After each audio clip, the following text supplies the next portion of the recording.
ஆண்டவராகிய இயேசு கிறிஸ்துவின் ஈடு இணையற்ற நாமத்தில் கிருபையும் சமாதானமும் உங்களில் பெருகுவதாக என்று வசன எழுப்புதல் ஊழியங்களின் சார்பாக உங்களை வாழ்த்துகிறேன். பல வருடங்களுக்கு முன்பு தமிழ்நாட்டில் இருக்கிற ஒரு முக்கிய பட்டணத்திலே ஒரு ராணுவ வீரர் தன்னுடைய ராணுவ எல்லையிலிருந்து விடுப்பு எடுத்துக்கொண்டு திருமணம் முடிப்பதற்காக தன்னுடைய சொந்த பட்டணத்திற்கு வந்திருந்தான். அவனுடைய பெற்றோரும் அவன் வருவதற்கு முன்பே அழகான, குணசாலியான, ரூபவதியான ஒரு பெண்ணை அவனுக்கு ஏற்பாடு செய்து வைத்திருந்தார்கள். அவன் வந்த உடனே அவனுடைய திருமணம் நிச்சயிக்கப்பட்டு திருமண நிகழ்ச்சியானது ஜெயகரமாய் நடந்து முடிந்தது. அவன் விடுப்பில் இருந்த நாட்கள் எல்லாம் புதிதாக தன்னை ஏற்றுக்கொண்ட அந்த மனைவியை, அந்த பெண்ணை உளம் ஆழமாக அவன் நேசித்தான். அவர்கள் இருவரும் நகமும் சதையுமாய் இருந்தார்கள், தோலும் சதையுமாய் அவர்கள் இருந்தார்கள். மிகுந்த அன்பு, மிகுந்த பாசம். அவர்கள் இருவரும் உலகத்தை மறந்தவர்களாய், ஒரே மாம்சமாய், ஒரே ரத்தமாய் அவர்கள் மிகுந்த அன்போடு கூட நடந்து கொண்டிருந்தார்கள்.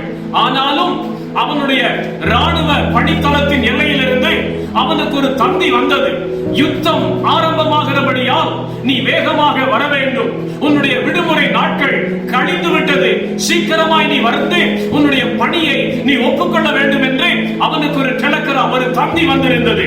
அவன் உடனே புறப்பட ஆயத்தமானான். அவன் புறப்பட ஆயத்தமான உடனே அவனுடைய மனைவி ஒரு சிறு பிள்ளையை போல தேம்பி தேம்பி அழ ஆரம்பித்தாள். என்னை விட்டு போவீர்களோ, என்னை விட்டு போக உங்களுக்கு மனம் வந்ததோ, என்னை விட்டு விலகி போவீர்களோ என்று சொல்லி அழுது புரண்டு உருளத் தொடங்கினாள். அவனோ அவளை தட்டி கொடுத்து, பயப்படாதே, இதுதான் எனக்கு கடைசி வருஷம், இந்த வருஷத்தையும் நான் முடித்து விட்டால் வாலண்டரி ரிட்டையர்மென்ட் வாங்கிக் கொண்டு நிரந்தரமாக நான் உன்னோடு கூட வந்து தங்கி இருப்பேன். இந்த ஒரு முறை நான் போய் வருகிறேன், போனாலும் நீ என்னை நினைத்துக் கொண்டே இருக்கும்படிக்கு தினமும் உனக்கு கடிதம் எழுதி கொண்டே இருப்பேன். நான் உன்னை விட்டு பிரிந்த பிரிவின் நினைவே உனக்கு இருக்காது. தினமும் கடிதத்தின் மூலமாய் உன்னோடு கூட நான் பேசிக்கொண்டே இருப்பேன். My darling, leave me, let me go அப்படி என்று சொல்லி அவன் புறப்பட ஆரம்பித்தான். அவள் எப்படியோ மனதை தேற்றிக் கொண்டு, ஒரு வருத்தத்திலே திரும்பி வந்து விடுவீர்கள் அல்லவா, ஒரு வருடம் முடிந்தவுடனே வந்து என்னோடு கூட இருப்பீர்கள் அல்லவா என்று சொல்லி மனதை தேற்றிக் கொண்டு அவனை அந்த ட்ரெயினுக்கு அனுப்புவதற்கு மிகுந்த வியாகுலத்தோடு கூட கடந்து போனார். ட்ரெயின் புறப்பட ஆயத்தமான உடனே அவனுடைய கண்கள் கசிய தொடங்கிற்று. புலம்பினான். அவனோ கையசைத்து, பயப்படாதே, சீக்கிரமாய் வந்து விடுவேன், இன்னும் 10 அல்லது 11 மாதங்கள் தான், எனக்கு அங்கு விடுப்பு முடிந்துவிடும், பணி முடிந்துவிடும், நான் வந்து உன்னோடு கூட இருப்பேன் என்று சொல்லி அவன் கை அசைத்த வண்ணமாய் கடந்து போனான். அவளும் என்னுடைய மணவாளன் சீக்கிரமாய் என்னிடத்திற்கு திரும்பி வருவார் என்று தன் இருதயத்தை திடப்படுத்திக் கொண்டு வீட்டுக்கு திரும்பி வந்தாள். அவன் சொன்னபடியே தினமும் கடிதம் வந்து கொண்டே இருந்தது. அந்த கடிதத்திலே தன்னுடைய இருதயத்தையும் அவளுக்காக இருதயத்திலே மறைத்து வைத்திருந்த சிநேகத்தையும் அவன் எழுத்துக்கள் மூலமாய் பேசிக்கொண்டே இருந்தான். அவளும் ஆறுதல் அடைந்து கொண்டே இருந்தாள். தினமும் கடிதம். இப்பொழுது கடிதத்தின் மூலமாய் கணவனை சந்தித்துக் கொண்டே இருந்தாள். புருஷன் பக்கத்தில் இல்லை என்கிற பிரிவு உணர்வை இல்லாதபடிக்கு அந்த கடிதத்தின் வார்த்தைகள் அவனுடைய சிநேகத்தினால் இவளை மூட ஆரம்பித்திருந்தது. அந்த பரிதாபம் ஒரு சில மாதங்கள் கழிந்த உடனே அவனிடத்திலிருந்து கடிதம் வருவது நின்று போனது. 1 வாரமாய் கடிதம் வரவில்லை, 2 வாரமாய் கடிதம் வரவில்லை, 3 வாரமாய் கடிதம் வரவில்லை. அவளோ மனம் நொந்து மிகவும் வேதனைப்பட தொடங்கினாள். என் மணவாளனுக்கு என்ன சம்பவித்தது? அவரை யாராவது சுட்டு கொண்டு விட்டார்களோ, அல்லது யுத்தத்திலே அவர் மரித்து விட்டாரோ? ஏன் அவனிடத்திலிருந்து எனக்கு கடிதம் வரவில்லை என்று இரவும் பகலும் புழு போல நெளிந்து கொண்டு துடித்தாள். இந்த சந்தர்ப்பத்தை பயன்படுத்தி அந்த பெண் இருந்த வீட்டிலே, பக்கத்து வீட்டிலே வேறொரு வாலிபன் இருந்தான். அவன் மிகுந்த பணக்காரன், நல்ல ஒரு வியாபாரத்தை செய்து கொண்டிருந்தான். அவள் ஒரு நாள் இவளை பார்த்து சொன்னான், இனி உன் புருஷன் வருவதற்கு வாய்ப்பில்லை, அவன் ஒருவேளை யுத்தத்தில் மரித்திருக்க வேண்டும், இல்லாவிட்டால் கொடிய பனி பொழிவில் அகப்பட்டு அவன் உறைந்த பிணமாய் மாறி இருக்க வேண்டும். இனியும் அவன் வருவான் என்று நம்பாதே. என்னை பார், பக்கத்திலே எனக்கு வியாபாரம், ஏராளமான தொழிலாளிகளை வைத்து, வேலைக்காரர்களை வைத்து வேலை செய்கிறேன். நீ என்னை திருமணம் முடித்துக் கொண்டால் நீ எஜமாட்டியாய் மாறிவிடலாம் என்று ஆசை வார்த்தைகளை சொல்லிக் கொண்டே இருந்தான். அநேக நாட்கள் இந்த ஆசை வார்த்தைகளுக்கு இந்த பெண் இடம் கொடுக்கவே இல்லை. கடைசியாக ஒரு தீர்மானத்துக்கு வந்தாள். என் மணவாளன் மரித்து போய்விட்டார், இனி அவர் வரப்போவதில்லை, யுத்தத்திலே அவருக்கு மோசம் வந்து விட்டது, அவர் செத்து விட்டார் என்று சொல்லி இந்த புதிய காதலனோடு கை கோர்த்து கொண்டு அவளோடு அவனும் அவளும் வாழத் தொடங்கினார்கள். இந்த புதிய திருமணம் நடந்த பிறகு 2 மாதங்கள் கழித்து அந்த ராணுவ வீரனிடத்திலிருந்து ஒரு கடிதம் வந்திருந்தது. என் அன்பே, நான் யுத்தத்தில் நின்ற போது எதிரி என்னை சுட்டுவிட்டான். முழங்காலுக்கு கீழே நரம்புகளும் எலும்புகளும் சிதைந்து போனபடியால் நான் 2 மாதங்கள் மருத்துவமனையில் இருக்க வேண்டியதா இருந்தது. நீங்கள் அசையக்கூடாது, கீழே இறங்கி நடக்கக்கூடாது என்று மருத்துவர்கள் கட்டளையிட்டிருந்ததால் உனக்கு கடிதம் எழுதவில்லை. இப்பொழுது நான் உனக்கு சொன்னபடியே ராணுவ அமைப்பும் எனக்கு நிரந்தர பணி நீக்கம் கொடுத்து விட்டது. வருகிற வெள்ளிக்கிழமை உனக்கு தேவையான சகலத்தையும் வாங்கிக் கொண்டு உன்னை சந்திக்க நான் வந்து கொண்டிருக்கிறேன். தைரியமா இரு, இனி கடிதம் வராது. 1 வார காலத்துக்குள் நானே உன்னை வந்து பார்க்க போகிறேன் என்று கடிதம் எழுதி இருந்தான். இந்த கடிதத்தை எடுத்து வாசித்த உடனே இந்த பெண்ணுக்கு என்ன செய்வதென்று தெரியவில்லை. அவசரப்பட்டு என் மணவாளனுக்கு ஏதோ மோசம் வந்துவிட்டது என்று பக்கத்து வீட்டுக்காரன் சொன்ன ஆசை வார்த்தைகளுக்கு இடம் கொடுத்து என் கற்பை இழக்க கொடுத்தேனே, என்னை ஆசையோடு தேடி வரப்போகிற என் மணவாளனை நான் எந்த முகத்தோடு கூட முழிப்பேன் என்று இரவும் பகலும் புழுவாய் துடித்து நெளிய தொடங்கினாள். குறிப்பிட்ட நாள் வந்தது, இந்த வெள்ளிக்கிழமை வந்தது. அவனும் வேகமாக ட்ரெயின்ல வந்து இறங்கி டாக்ஸி மூலமாய் வீட்டுக்கு ஆசையோடு தன்னுடைய மணவாட்டியை பார்க்க வந்தான். வந்தபோது அவளுடைய வீடு பூட்டப்பட்டிருந்தது. எங்கும் மயான அமைதியாய் இருந்தது. யாரும் ஒன்றும் பேசவில்லை. ஏன் எல்லாரும் அமைதியாய் இருக்கிறீர்கள் என்று எல்லாரும் இவன் கேட்கும் போது ஒருவரும் பதில் சொல்லவில்லை. அவன் கதவை திறந்து உள்ளே போயிருந்தான். அவளோ அந்த மின் விசிறியிலே தூக்கில் மாட்டி நான்று கொண்டு தற்கொலை செய்து மடிந்திருந்தாள். அவன் ஓடி போய் தூக்கிலே தொங்கிக் கொண்டிருக்கிற இந்த செத்த உடம்பை பிடித்து, உனக்கு என்ன சம்பவித்தது? ஏன் இந்த முடிவெடுத்தாய்? ஏன் இப்படி ஒரு முடிவுக்கு வந்தாய்? நான் இருப்பதை நீ மறந்து விட்டாயோ என்று கதறி கதறி அழத் தொடங்கினான். அவளுடைய பாதங்களின் கீழே ஒரு சிறிய கடிதம் கிடந்தது. அதிலே அவள் எழுதி வைத்திருந்தாள், என் அன்பே, உங்களுக்கு நான் துரோகம் செய்து விட்டேன். பக்கத்து வீட்டுக்காரன் சொன்ன ஆசை வார்த்தைகளுக்கு இடம் கொடுத்து நீங்கள் மறித்து விட்டீர்கள் என்று எண்ணி நான் அவனுக்கு என் வாழ்க்கையை ஷேர் பண்ணிவிட்டேன். இனி இந்த அசுத்தமான பரிசுத்த குலைச்சலான இந்த அருவருப்பான வாழ்க்கையோடு உத்தம அன்பாய் வருகிற உங்களை சந்திக்க எனக்கு பிடிக்கவில்லை. எனக்கு உங்கள் முகத்தை பார்க்க பலனில்லை. ஆகையால் இந்த முடிவுக்கு வந்தேன் என்று எழுதி வைத்திருந்தால், ஆம் கர்த்தருடைய பிள்ளையே, வெளிப்படுத்தின விசேஷம் 22ஆம் அதிகாரம் 20ஆம் வசனம் சொல்லுகிறது, இதோ நான் சீக்கிரமாய் வருவேன். வேதத்தினுடைய conclusion, the conclusion of the Bible, வேதத்தினுடைய முடிவரை இப்படித்தான் முடிகிறது, இதோ நான் சீக்கிரமாய் வருவேன். வருவேன் என்று சொல்லி வாக்குத்தத்தம் பண்ணின தேவன் சீக்கிரமாய் இந்த உலகத்துக்குள்ளே வரப்போகிறார். அவர் உன்னை அபிஷேகம் பண்ணி உன்னை கழுவி உன்னை பரிசுத்தம் பண்ணின அதே நிலையில் நீ இருக்கிறாயோ? இல்லாவிட்டால் பழைய உலகத்தோடு நீ கழுவப்பட்டதை மறந்து பழைய உலகத்துக்குள்ளே போய் உன்னை கெடுத்து ஆண்டவருடைய வருகையை அவருக்கு முன்பாக எதிர்கொண்டு போக கூடாதபடி அபாத்திரமான நிலைமையில் இருக்கிறாயோ? சிந்திக்க வேண்டிய ஒரு கட்டத்தில் இருக்கிறோம். இந்த நாளிலும் வேகமாக நான் உங்களோடு கூட சொல்ல வேண்டிய ஒரு செய்தி உண்டு. வருகையை குறித்த செய்தி. சீக்கிரமாய் வருகிறேன் என்று வெளிப்படுத்தல் 22ஆம் அதிகாரம் 20ஆம் வசனத்திலே திட்டமாய் பேசின கர்த்தர் ஏன் 2020 ஆண்டுகள் ஆகியும் இன்னும் வர தாமதிக்கிறார்? Why he is getting late even though it took 2020 years. 2020 ஆண்டுகள், ஏறக்குறைய 2000 வருஷங்கள் கடந்து போயும் சீக்கிரமாய் வருகிறேன் என்று சொன்ன கர்த்தர் இன்னும் தாமதிக்க காரணம் என்ன? இயேசு கிறிஸ்துவினுடைய வருகை தாமதிப்பதற்கு 7 காரணங்களை வேகமாக நான் உங்களோடு கூட சொல்ல விரும்புகிறேன். ஏன் அவர் சீக்கிரம் வராமல் சீக்கிரம் வருகிறேன் என்று சொன்னவர் இன்னும் ஏன் தாமதிக்கிறார் என்பதற்கு 7 காரணங்களை சொல்லுகிறேன். நம்பர் 1 பேதுருவின் புத்தகம் 3ஆம் அதிகாரம் 4 to 9 வரை இப்படி சொல்லப்பட்டிருக்கிறது. 1 பேதுரு 3ஆம் அதிகாரம் 4ஆம் வசனத்திலிருந்து 9 வரை. சிலர் கேட்கிறார்கள், வருவேன் என்று அவர் வாக்கு பண்ணினாரே, ஏன் வரவில்லை? வானங்கள் அப்படியே இருக்கிறதே, பூமியும் இதே நிலைமையில் இருக்கிறதே, உண்டாக்கப்பட்ட சகலமும் அப்படியே இருக்கும்போது இயேசு ஏன் வரவில்லை என்று பரிகாசம் பண்ணுகிறார்கள். பேதுருவுக்கு ஒரு அர்த்தம் சொல்லுகிறார். தேவன் தம்முடைய வாக்குத்தத்தத்தை குறித்து தாமதமாயிராமல் பூலோகம் எங்கும் இருக்கிற ஜனங்கள் மனம் திரும்ப வேண்டும்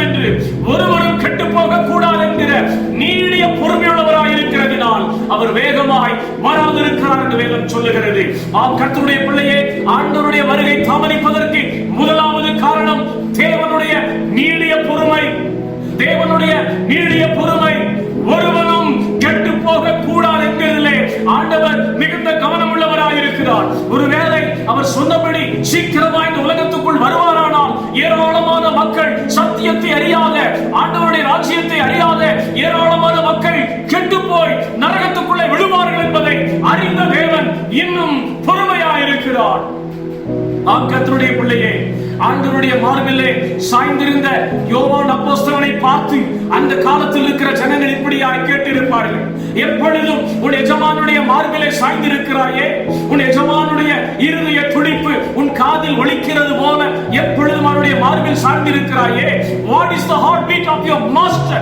உன் எஜமானுடைய இருதய துடிப்பு என்ன என்று ஒருவேளை கேட்டிருப்பார்களானால் யோவான் அப்போஸ்தலன் சொல்லி இருப்பான், no one should perish, no one should perish, that is the heartbeat of my master.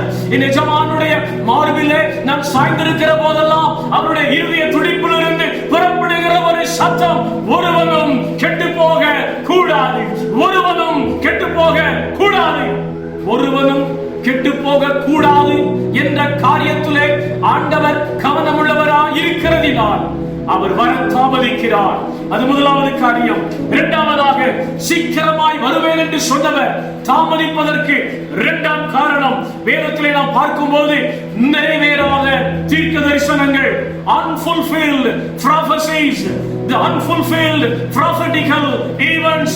எதெல்லாம் நடக்க வேண்டும் என்று கர்த்தர் சொல்லி போனாரோ, என்னெல்லாம் சம்பவிக்கும் என்று கர்த்தர் சொல்லி போனாரோ, அந்த அடையாளங்களில் பல காரியங்கள் நடந்து கொண்டிருந்தாலும் இன்னும் அவர் சொன்ன ஏராளமான தீர்க்க தரிசன சம்பவங்கள் இன்னும் நிறைவேற வேண்டியதா இருக்கிறதினால், நிறைவேறாமல் இருக்கிறதினால் அவர் வராதிருக்கிறார். உதாரணமாக மத்தேயு எழுதின சுவிசேஷம் 25ஆம் அதிகாரம் 29, 30 இந்த ரெண்டு வசனங்களை வாசிக்கும் போது, மனுஷகுமாரனுடைய வருகைக்கு முன்பாக சூரியன் இருண்டு போகும், சந்திரன் ஒளி கொடாமல் போகும், வானத்தின் சத்துவங்கள் அசைக்கப்படும், நட்சத்திரங்கள் கீழே விழும் என்று சொன்னார்.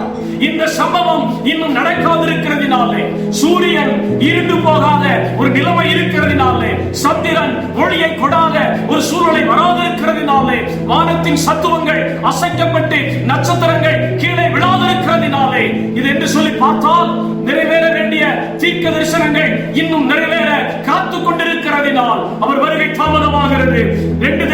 1 தெசலோனிக்கேயர் 2ஆம் அதிகாரம் 1 வரை உள்ள பகுதிகள் சொல்லுகிறது, அக்கிரமக்காரனாகிய அந்தி கிறிஸ்து ஆண்டவருடைய வருகைக்கு முன்பு இந்த பூமியிலே வந்து பயங்கர மோசம் செய்வான் என்று எழுதப்பட்டிருக்கிறது.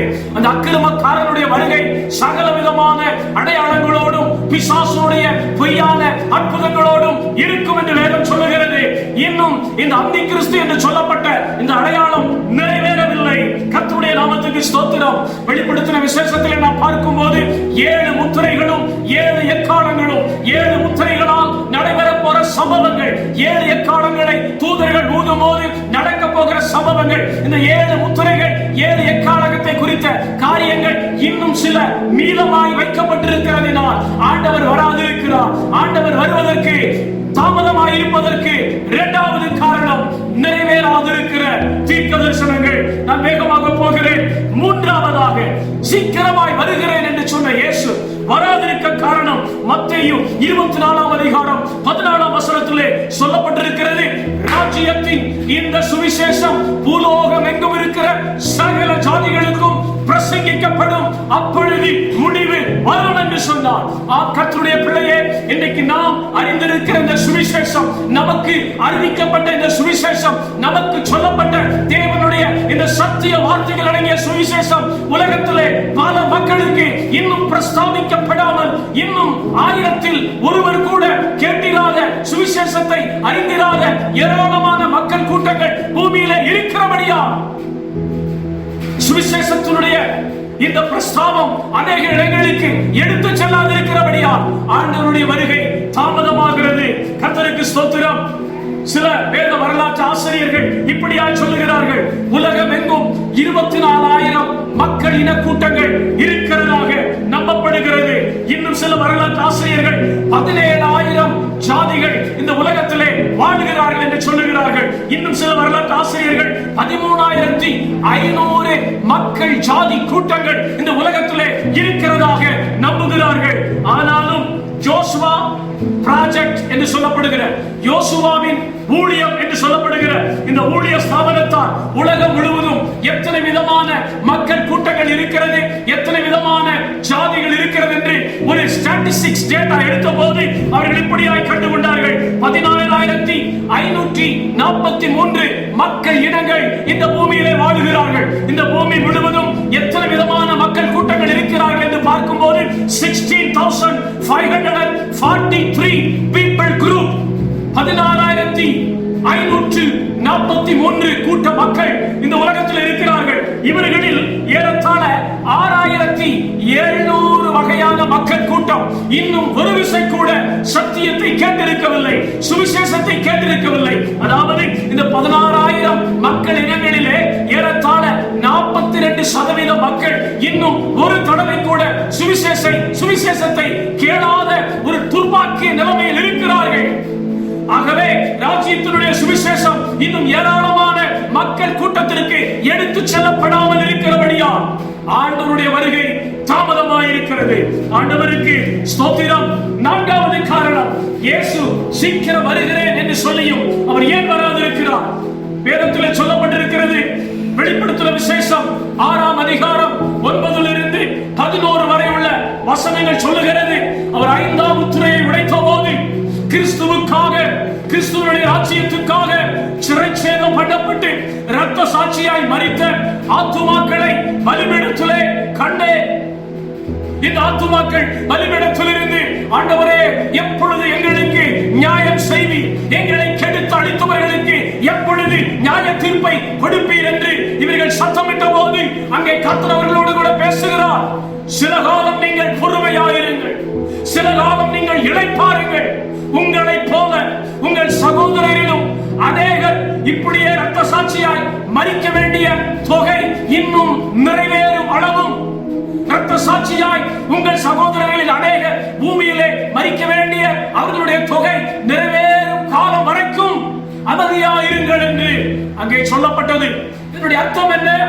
உலக தோற்றம் முதல் ஆண்டவருடைய வருகை வரைக்கும் தேவன் ஊரில் ஒருவனையும், வம்சத்தில் ஒருவனையும், கோத்திரத்தில் ஒருவனையும், ஜாதியில் ஒருவனையும், சமுதாயத்தில் ஒருவனையும் தன்னுடைய ராஜ்யத்துக்காக இரத்த சாட்சியாய் விட வேண்டும் என்று தேவன் ஒரு எண்ணிக்கையை முன்குறித்திருக்கிறார்.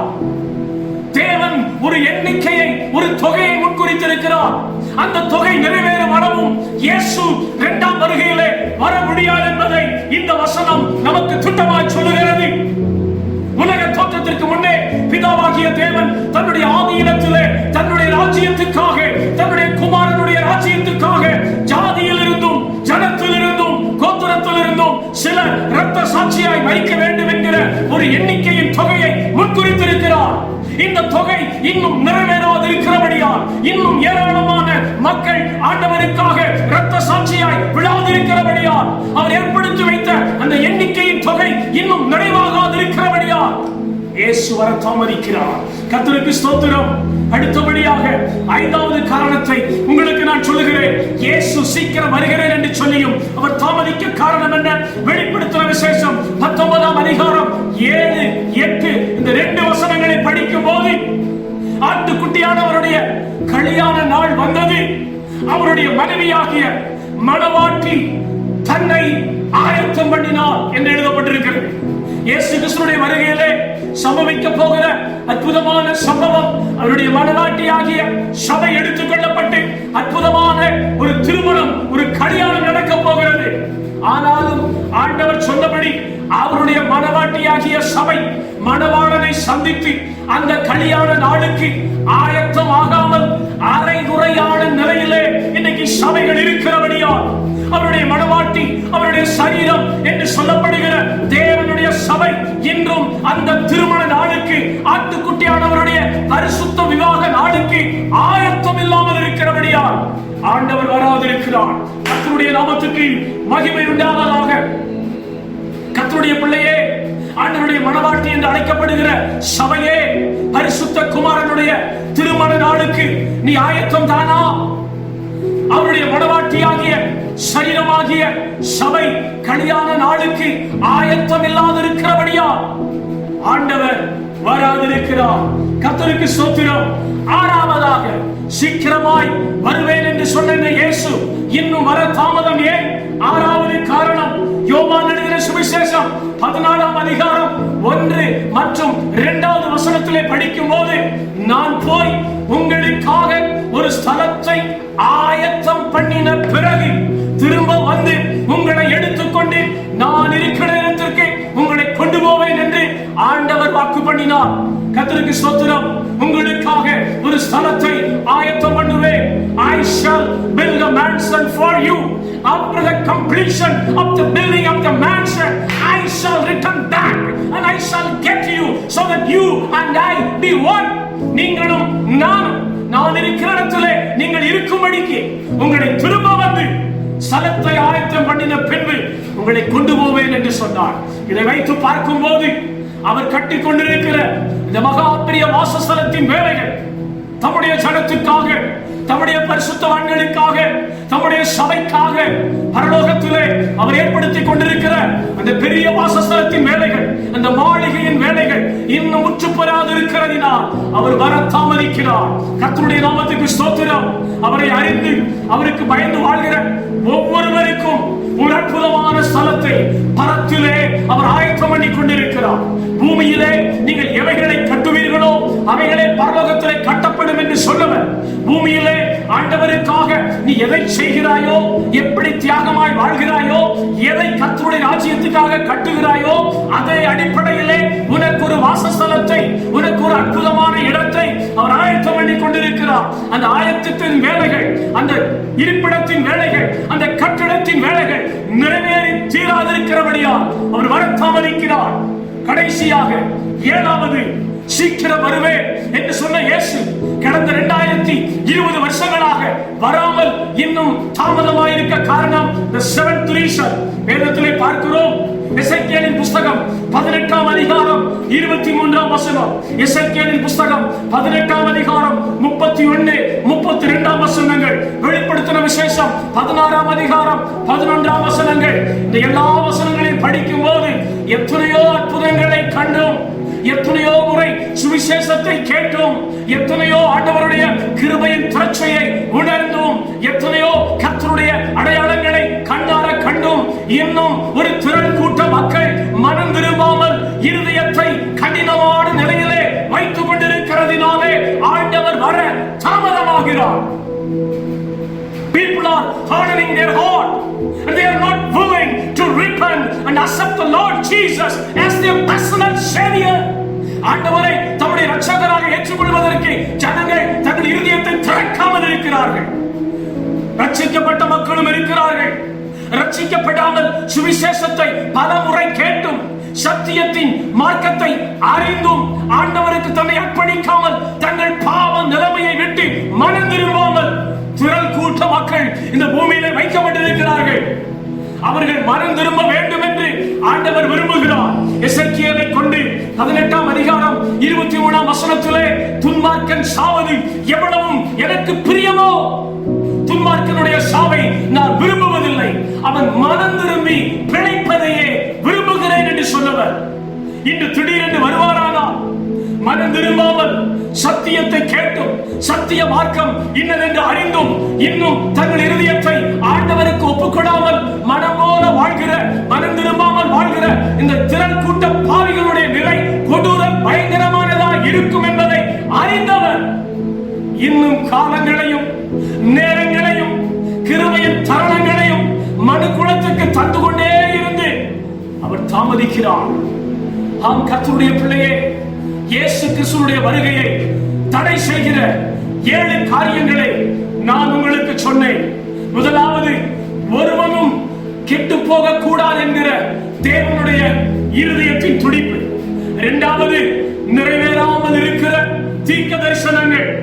மூன்றாவது, ராஜ்யத்தின் சுவிசேஷம் இன்னும் பலருக்கு அறிவிக்கப்படாதிருக்கிற நிலைமை. நான்காவது, அவருக்காக இரத்த சாட்சியாய் விழுந்து சாக வேண்டியவர்களுடைய தொகை நிறைவேறாதிருக்கிற நிலைமை. ஐந்தாவதாக ஆட்டுக்குட்டியானவருடைய கல்யாண நாளுக்கு ஆயத்தமாகாமல் நிர்விசாரமான நிலையிலே வைக்கப்பட்டிருக்கிற சபை.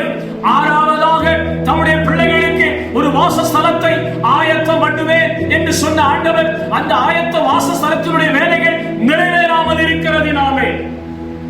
ஏழாவதாக எத்தனையோ அற்புதங்களை, எத்தனையோ சத்தியத்தை கேட்டும் சத்திய மார்க்கத்தை அறிந்தும் தங்கள் இருதயத்தை கடினப்படுத்தி மனம் திரும்பாமல் வாழ்கிற ஒரு கூட்ட மக்களுக்காக அவருடைய இருதயம் பரிதவிக்கிறதுனாலே வராமல் இருக்கிறார். ஆகையினாலே இந்த சத்தியத்தை கேட்கிற சகோதரனே, சகோதரியே, அவருடைய வருகை சீக்கிரமாய் இருக்கிறபடியால் அழுது கண்ணீரோடு மனம் திரும்பி அவர் இந்த நாளிகையில் வருவார் என்பதை நீ அறியாதிருக்கிறபடியால் கண்ணீரோடு மனம் திரும்பி அவரோடு ஒப்புரவாக கர்த்தர் உன்னை ஆசீர்வதிப்பார். ஆமென், ஆமென்.